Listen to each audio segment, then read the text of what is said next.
ختم نبوت کا عقیدہ یہ بنیادی عقیدہ ہے۔ اگر ختم نبوت کے عقیدے میں رائی کے دانے کے برابر شک آ جائے تو ایمان ختم ہو جاتا ہے۔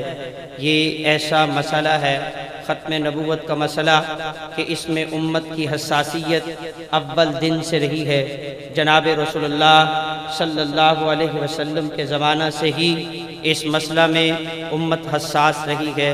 رسول اللہ صلی اللہ علیہ وسلم کے زمانہ میں آپ نے ایک صحابی کو جن کا نام سیدنا حبیب بن زید انصاری رضی اللہ تعالی عنہ ہے، آپ کو مسیلمہ کذاب کے پاس بھیجا تھا، اپنا والا نامہ دے کے بھیجا تھا۔ میں واقعہ نہیں سناؤں گا، اشارہ کروں گا۔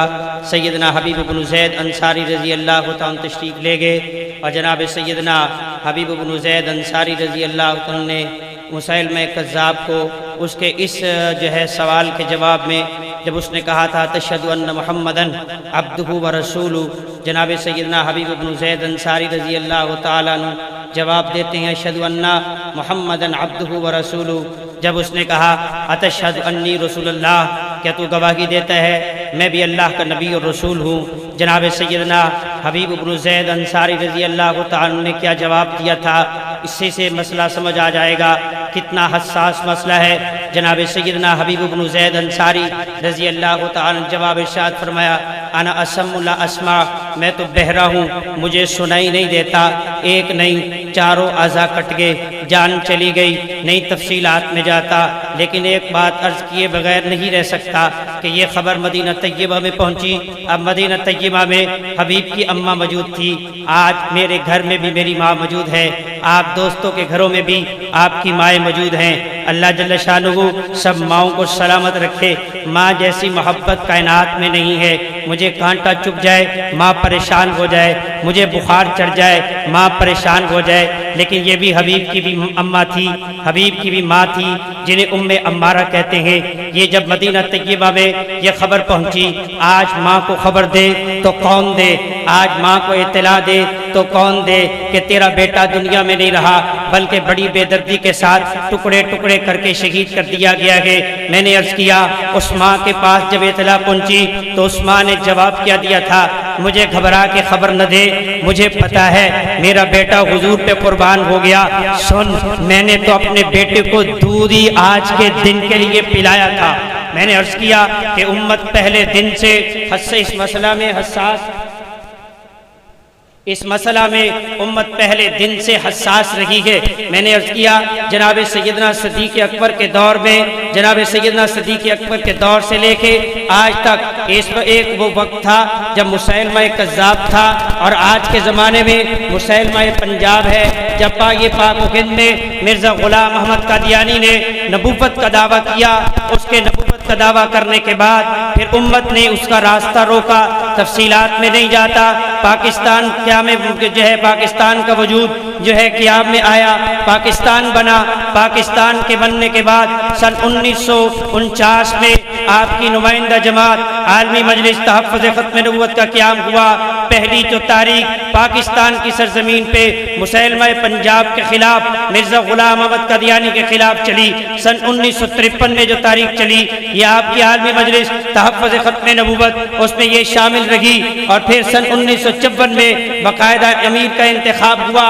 اس مجلس تحفظ ختم نبوت کے سب سے پہلے امیر کا نام جناب امیر شریعت سید عطا اللہ شاہ صاحب بخاری رحمۃ اللہ علیہ۔ شاہ صاحب کے بعد حضرت مولانا قاضی احسان احمد صاحب شجاع آبادی رحمۃ اللہ علیہ، حضرت مولانا قاضی احسان احمد صاحب، ان کے بعد پھر حضرت مولانا محمد علی جالندری رحمۃ اللہ علیہ، حضرت مولانا محمد علی جالندری رحمۃ اللہ علیہ کے بعد حضرت مولانا لال حسین صاحب اختر رحمۃ اللہ علیہ، پھر حضرت مولانا لال حسین اختر کے بعد مختصر عارضی طور پر حضرت مولانا فاتح قادیان، حضرت مولانا حیات صاحب رحمۃ اللہ علیہ۔ پھر سن 1974 میں امیر کا انتخاب ہوا، جناب محدث کبیر حضرت مولانا یوسف بن نوری رحمۃ اللہ علیہ امیر منتخب ہوئے۔ سن 1974 میں آپ کی عالمی مجلس تحفظ ختم نبوت کے پلیٹ فارم سے تاریخ چلی، نہیں جاتا تفصیلات میں۔ سن 1977 اللہ رب العزت نے اس تاریخ میں کامیابی دی۔ دوست کہتے ہیں سن 53 کی تاریخ ناکام ہوئی، نہیں 53 کی تاریخ میں یہ وضاحت ہوئی تھی ایمان اور کفر کے ہے، کفر کا لشکر کون سا ہے، ایمان کا لشکر کون سا ہے۔ سن 74 میں پھر قادیانیوں کو کافر قرار دیا گیا، نہیں جاتا تفصیلات میں عرض کرنا چاہتا ہوں۔ پھر سن 1977 میں عالمی مجلس تحفظ ختم نبوت کے امیر مرکزیہ خواجہ خواجگان حضرت خواجہ خان محمد صاحب رحمۃ اللہ علیہ متعین ہوئے، آپ امیر مرکزیہ بنے۔ پھر ایک عرصہ تک سن 2010 تک آپ کی امارت میں عالمی مجلس تحفظ ختم نبوت کام کرتی رہی۔ اس میں سن 1984 میں تحریک چلی، سن 2009 اور 10 میں تحریک چلی۔ پھر سن 2010 کے بعد جناب شیخ الحدیث حضرت مولانا عبد المجید صاحب اس میں عالمی مجلس تحفظ ختم نبوت کے امیر مرکزیہ بنے۔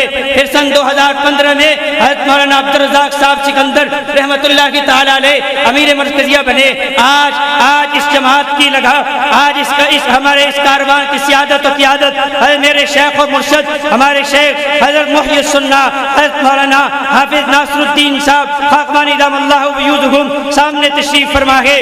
آج یہ عالمی مجلس تحفظ ختم نبوت کا کارواں ان کی قیادت و سیادت میں چل رہا ہے۔ عرض یہ کرنا چاہتا ہوں، آپ دور دراز سے سفر کر کے یہاں پنڈال میں تشریف لائے ہیں، ان دوستوں کی محنت اور یہ دوستوں سارا سال، یہ مبلغین سارا سال کریا کریا گلی گلی بستی بستی شہر شہر حضور کی ختم نبوت کا کام کرتے ہیں۔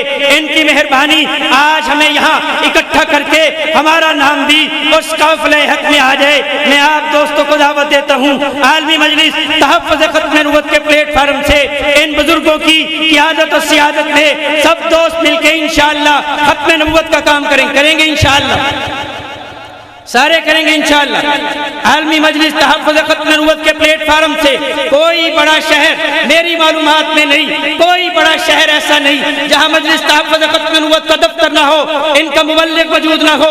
میں پھر آپ سے گزارش کروں گا، آج اللہ سے ان بزرگوں کے سامنے یہ عہد کر کے جائیں کہ جب تک ہماری زندگی باقی ہے، جب تک سانس کے ڈورے چل رہے ہیں، جب تک ہماری رگوں میں خون چل رہا ہے، انشاءاللہ اسی جماعت کے تحت عالمی مجلس تحفظ ختم نبوت کے پلیٹ فارم سے حضور کی ختم نبوت کا دفاع کرتے رہیں گے۔ میرے ساتھ مل کے ایک نعرہ بلند کیجئے، اجازت دیجئے، تاج و تخت ختم نبوت۔ رقت عيناي شوقا ولطيبة ظرفت عشقا فأتيت إلى حبيبي